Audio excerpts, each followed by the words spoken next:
Which tiny country controls the veins of the entire world economy, and which island nation is quietly plotting to steal that crown forever?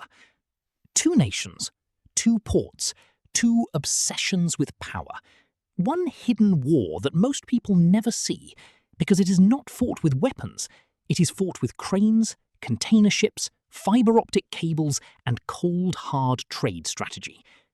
On one side, the Netherlands, a country so small you could fit it into Texas nearly 7 times, yet it runs the Port of Rotterdam, the beating heart of European commerce for over 3 centuries. On the other side, Singapore, a city-state tinier than New York City, sitting on borrowed land with 0 natural resources and 0 hinterland, yet it has somehow built itself into the most connected logistics hub on planet Earth. This is not just geography. This is not just economics. This is a generational battle for the future of global trade. Who controls the flow of goods controls the flow of wealth. And right now, these two nations are locked in a silent, brutal, sophisticated competition that will reshape your world, whether you know it or not. Let us break it down, point by point.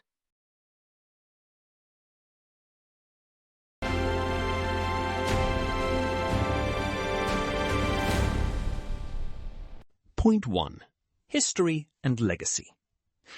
Before we talk about the future, we have to respect the past. Because in logistics, legacy is leverage.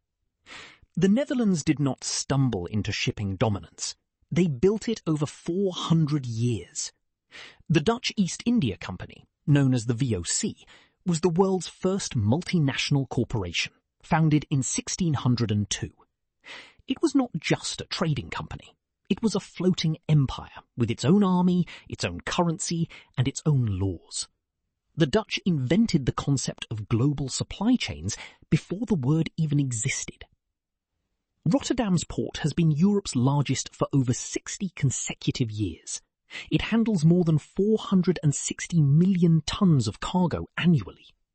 The city rebuilt itself from total wartime destruction in 1940 to become a logistics masterpiece of the modern era. Singapore, meanwhile, was a fishing village in 1800. The British colonised it precisely for its strategic location, the narrow Strait of Malacca, through which nearly 40% of all global trade passes. After independence in 1965, Singapore had nothing except that location. And they made it everything. Point 2. Port power and rankings. Let us talk raw numbers, because numbers do not lie. The Port of Singapore is currently ranked the world's number 2 busiest container port, handling over 37 million 20-foot equivalent units, or TEUs, per year. In some global rankings, it challenges Shanghai itself for overall maritime traffic. Singapore's port never sleeps. It operates 24 hours a day, 365 days a year, with a turnaround efficiency so precise that ships are in and out before most ports even begin processing paperwork. Rotterdam, on the other hand, handles around 15 million TEUs annually. Less than Singapore in containers, but its dominance lies in sheer cargo tonnage and the diversity of what it moves. Oil, chemicals, grain, machinery. It is not just a container port, it is a total logistics ecosystem. But here is the tension. Rotterdam is Europe's gateway.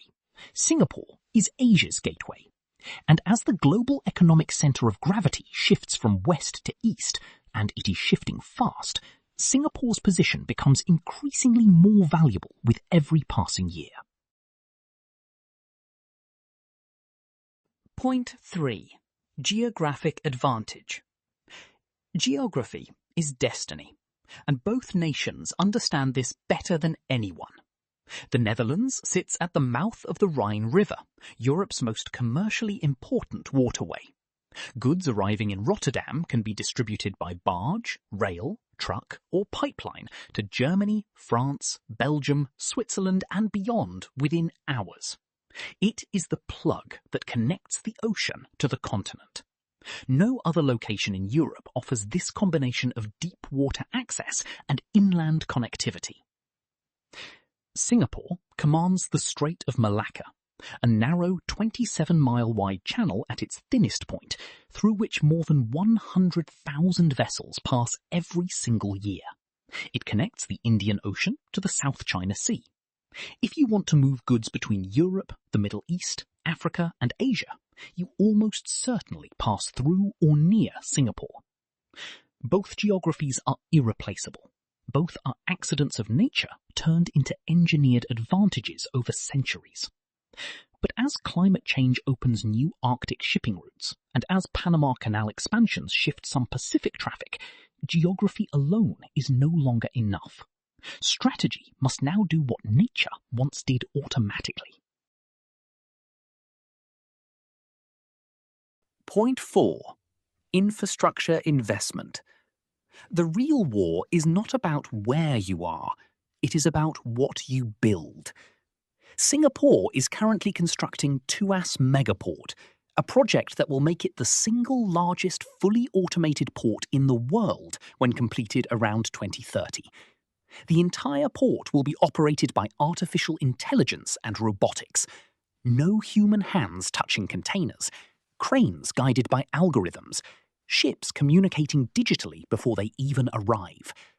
When finished, Tuas will handle 65 million TEUs annually, nearly doubling Singapore's current capacity in one single masterpiece of engineering. The Netherlands is not standing still. Rotterdam's Maasvlakte 2 expansion added hundreds of hectares of reclaimed land into the sea, creating 2 fully automated container terminals that are among the most technologically advanced in Europe today. The Dutch government has committed billions of euros into hydrogen infrastructure, digital port ecosystems, and sustainable logistics corridors connecting Rotterdam to the rest of the continent. Both nations are betting their futures on infrastructure.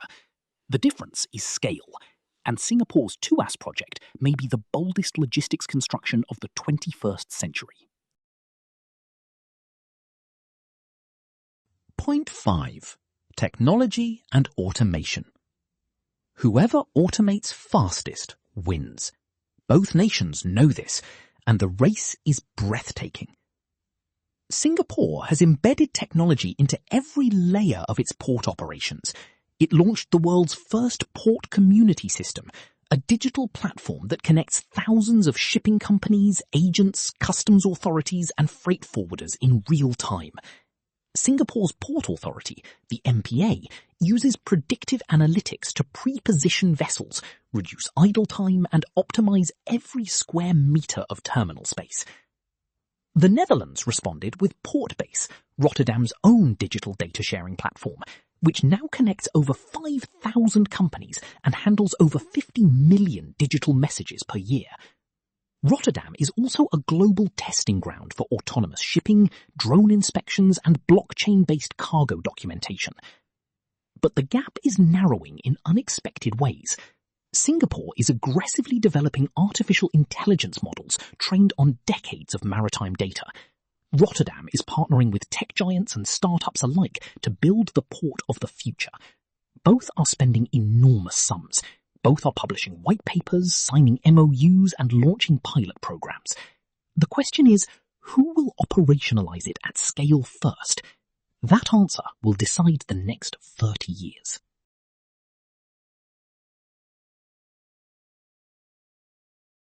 Point 6.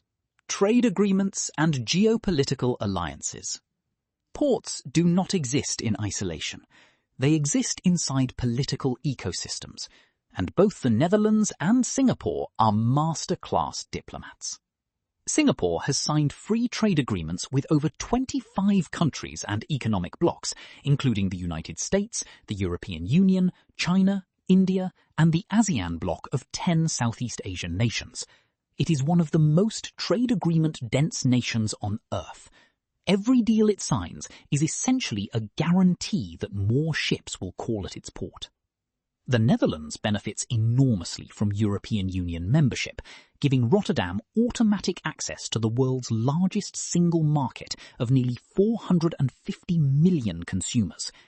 The EU's common external tariff means goods entering through Rotterdam can move freely across 27 nations without additional customs barriers. But here is where it gets complicated. The US-China trade war, Western sanctions on Russia, and the restructuring of global supply chains after the COVID-19 pandemic have reshuffled alliances.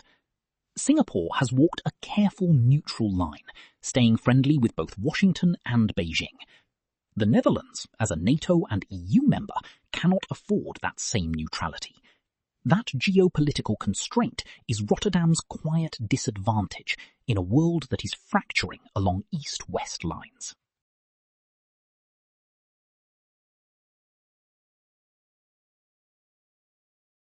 Point 7. Sustainability and green logistics capital of the world. The next battlefield is not efficiency, it is emissions. And both nations are competing to be the green logistics capital of the world. Shipping accounts for nearly 3% of global greenhouse gas emissions, and under new International Maritime Organization regulations, that number must fall dramatically by 2050. Nations and ports that build green infrastructure now will attract the compliant fleets of tomorrow. Rotterdam has declared its ambition to be climate neutral by 2050 and has invested heavily in green hydrogen production. The port is already Europe's largest energy hub, and it is pivoting that expertise toward hydrogen import terminals that could supply clean fuel to ships and to the entire European continent. Rotterdam's hydrogen highway concept is not just environmental, it is strategic. Singapore has launched the Green and Digital Shipping Corridor initiative, partnering with ports in Australia, China and Europe to create zero-emission shipping lanes. It is also piloting ammonia and methanol bunkering, alternative fuels that could replace the dirty, heavy fuel oil that ships have burned for a century. Whoever becomes the preferred bunkering and refueling hub for clean ships will collect billions in future revenue. Both nations are sprinting toward that prize. Point 8. Talent, education, and human capital. Cranes and algorithms need people behind them, and both nations have built extraordinary systems for developing logistics talent, because brainpower is as critical as port infrastructure. Singapore operates the Singapore Maritime Academy and has positioned itself as the global maritime education capital of Asia. It attracts students from across Southeast Asia, South Asia, and beyond. The Maritime and Port Authority of Singapore runs scholarships, international exchange programs, and industry partnerships that pipeline talent directly into its logistics sector. Singapore's government treats maritime education as national security. The Netherlands is home to some of the world's finest maritime and logistics universities, including the Rotterdam School of Management, consistently ranked among the top business schools globally, and Erasmus University, which produces supply chain economists and trade policy experts who go on to shape global logistics at the highest levels. Both nations export talent to the world, and that soft power matters. When a logistics company in Brazil or Nigeria hires a Dutch-trained supply chain expert or a Singapore-educated port manager, they bring with them frameworks, systems, and loyalties that quietly reinforce the global influence of their home nations. Point 9. Resilience and crisis management. A port's true power is revealed not in calm seas, but in storms, and both nations have been tested. When the Ever Given container ship blocked the Suez Canal in March 2021 for 6 days, it paralysed nearly 12% of global trade and sent shockwaves through every port on Earth. Rotterdam absorbed the overflow. Singapore rerouted vessels. Both demonstrated the kind of crisis agility that only decades of preparation can build. During the COVID-19 pandemic, when port congestion crippled Los Angeles, Long Beach and dozens of others, Rotterdam and Singapore maintained significantly better operational continuity. Singapore's digital systems allowed remote processing of documentation. Rotterdam's automation meant fewer human bottlenecks. But resilience is also about political stability. Singapore has one of the most stable governments in the world, a consistency that gives shipping companies the confidence to sign long-term infrastructure contracts worth billions. The Netherlands, while politically stable, operates within the sometimes turbulent EU regulatory environment, where policy can shift with elections in Berlin or Paris.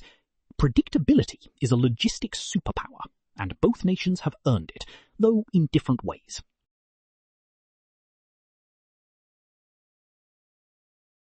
Point 10. The future.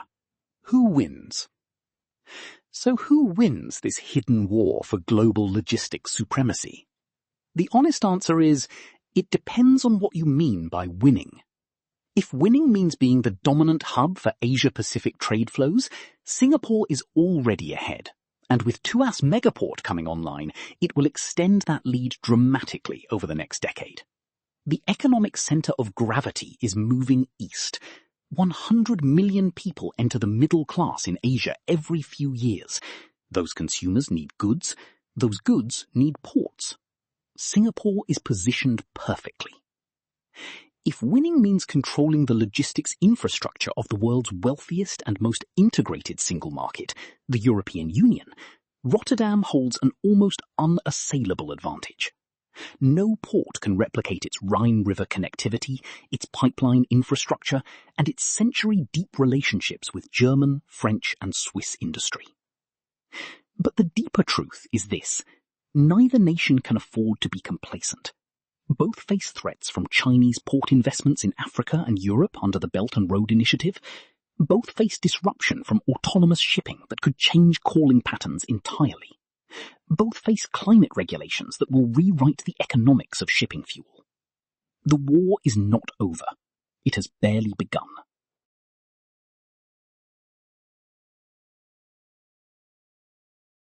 So there you have it. Two of the smallest nations on the map fighting one of the biggest battles in the history of human commerce. The Netherlands built its empire on water centuries ago and refuses to let the tide turn against it. Singapore built its empire on pure strategic will, transforming nothing into everything in less than 60 years. Both are extraordinary. Both are relentless. Both deserve your respect and your attention. But here is the bigger lesson that both of these nations are teaching the rest of the world. Geography is a starting point, not a destiny. Infrastructure is not just concrete and steel. It is national ambition made physical. And in a world where supply chains are being redrawn by trade wars, pandemics, climate crises, and artificial intelligence, the nations that think decades ahead will rule the decades that follow.